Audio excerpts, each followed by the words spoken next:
जय श्री कृष्णा, राधे राधे, हर हर महादेव। स्वागत है आपका मेरे YouTube चैनल मोनिका भक्ति में। कैसे हैं आप सब? आशा करती हूँ कि आप सब अच्छे होंगे। तो आज मैं आपको आषाढ़ मासिक शिवरात्रि व्रत की कथा बताती हूँ। कहते हैं कि जिस व्यक्ति पर भोलेनाथ की कृपा होती है उसके जीवन में आ रहे सभी संकट दूर हो जाते हैं। वैसे तो भगवान शिव की पूजा के लिए सोमवार का दिन शुभ माना गया है, लेकिन हर माह के आने वाली मासिक शिवरात्रि का भी विशेष महत्व है। पंचांग के अनुसार आज यानी 16 जून 2023 को मासिक शिवरात्रि व्रत है और मनोकामना पूर्ति के लिए इस व्रत को बहुत ही फलदायी माना गया है। इस दिन भोलेनाथ का रुद्राभिषेक किया जाता है और व्रत किया जाता है। अगर आप भी मासिक शिवरात्रि का व्रत कर रहे हैं तो पूजा के बाद व्रत कथा पढ़ना ना भूलें। चलिए मासिक शिवरात्रि व्रत की कथा शुरू करते हैं। शिव पुराण के अनुसार प्राचीन काल में चित्रभानु नामक एक शिकारी था।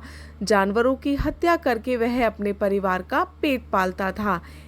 वह एक साहूकार का कर्जदार था, लेकिन उसका ऋण समय पर न चुका सका। क्रोधी साहूकार ने शिकारी को शिव मठ से बंदी बना दिया। संयोग से उस दिन शिवरात्रि थी। साहूकार के घर पूजा हो रही थी। शिकारी ध्यान मग्न होकर शिव संबंधी धार्मिक बातें सुनता रहा। चतुर्दशी को उसने शिवरात्रि व्रत की कथा भी सुनी।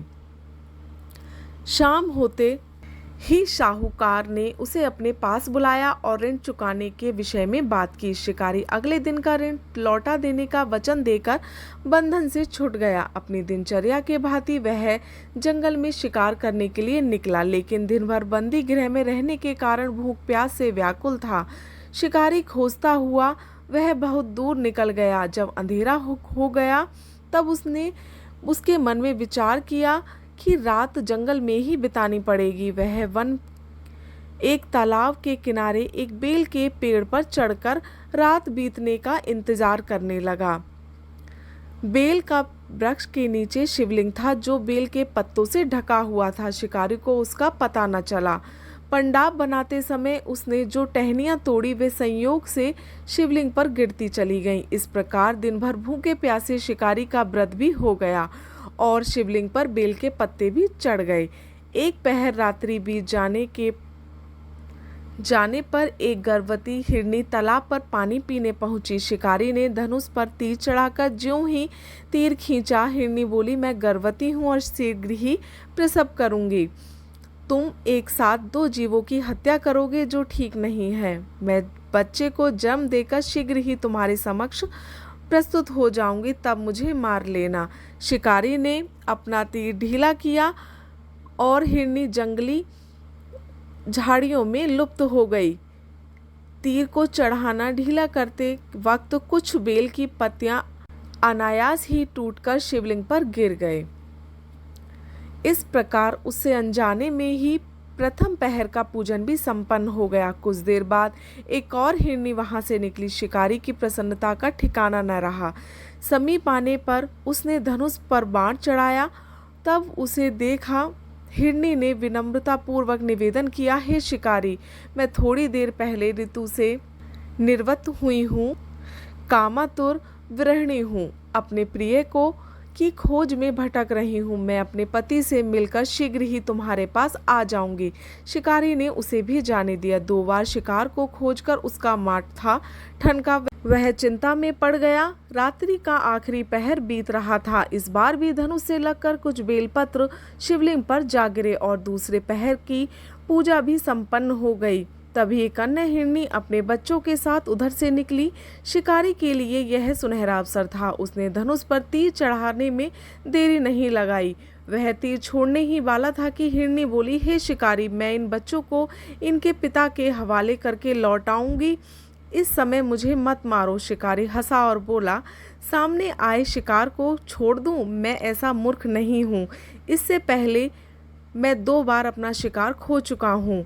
मेरे बच्चे भूखे प्यासे से व्याकुल हो रहे होंगे। उत्तर में हिरनी ने फिर कहा, जैसे तुम्हें अपने बच्चों की ममता सता रही है, ठीक वैसे ही मुझे भी। हे शिकारी, मेरा विश्वास करो, मैं इन्हें इनके पिता के पास छोड़कर तुरंत लौटने की प्रतिज्ञा करती हूँ।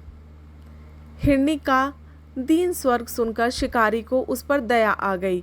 उसने उस मृगी को भी जाने दिया। शिकार के अभाव में तथा भूख प्यास से व्याकुल शिकारी अनजाने में ही बेल वृक्ष पर बैठा बेल पत्र तोड़ तोड़ कर नीचे फेंकता जा रहा था।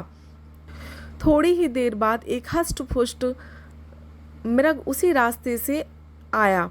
शिकारी ने सोचा कि इसका शिकार मैं अवश्य करूंगा। शिकारी की तनी हुई धनुष देखकर मृग विनती स्वर्ग में बोला, हे शिकारी, यदि तुमने मुझसे पहले आने वाली 3 मृगियों तथा छोटे छोटे बच्चों को मार डाला है तो मुझे भी मारने में विलंब न करो, ताकि मुझे उनसे वियोग में एक क्षण भी दुख न सहना पड़े। मैं उन हिरनियों का पति हूँ। यदि तुमने उन्हें जीवन दान दिया है तो मुझे भी कुछ क्षण का जीवन देने की कृपा करो। मैं उनसे मिलकर तुम्हारे समक्ष उपस्थित हो जाऊंगा। मृग की बात सुनते ही शिकारी के सामने पूरी रात का घटना चक्र घूम गया। उसने सारी कथा मृग को सुना दी। तब मृग ने कहा, मेरी तीनों पत्नियां जिस प्रकार प्रतिज्ञाबद्ध होकर गई हैं, मेरी मृत्यु से अपने धर्म का पालन नहीं कर पाएंगी। अतः जैसे तुमने उन्हें विश्वास पात्र मानकर छोड़ा है, वैसे ही मुझे भी जाने दो। मैं उन सब के साथ तुम्हारे सामने शीघ्र ही उपस्थित होता हूँ। शिकारी ने उसे भी जाने दिया। इस प्रकार प्रातः हो आई उपवास, रात्रि जागरण तथा शिवलिंग पर बेलपत्र चढ़ने से अनजाने में ही शिवरात्रि की पूजा पूर्ण हो गई। पर अनजाने में हुई पूजन का परिणाम उसे तत्काल मिला। शिकारी का हिंसक हृदय निर्मल हो गया, उसमें भगवत शक्ति का वास हो गया। थोड़ी ही देर बाद वह मृग सपरिवार सहित सक्षम उपस्थित हो गया ताकि वह उनका शिकार कर सके। किंतु जंगली पशुओं की ऐसी सत्यता, सात्विकता और सामूहिक प्रेम भाव देखकर शिकारी को बड़ी ग्लानि हुई।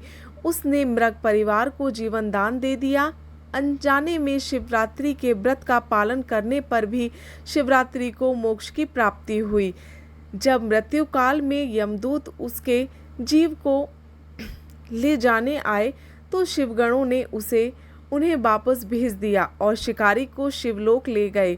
शिवजी की कृपा से ही उसने इस जन्म में राजा चित्रभानु अपने पिछले जन्म को याद रख पाए और महाशिवरात्रि के महत्व को जानकर उनका अगला जन्म भी पालन कर पाए। हर हर महादेव। ये थी मासिक शिवरात्रि की व्रत कथा।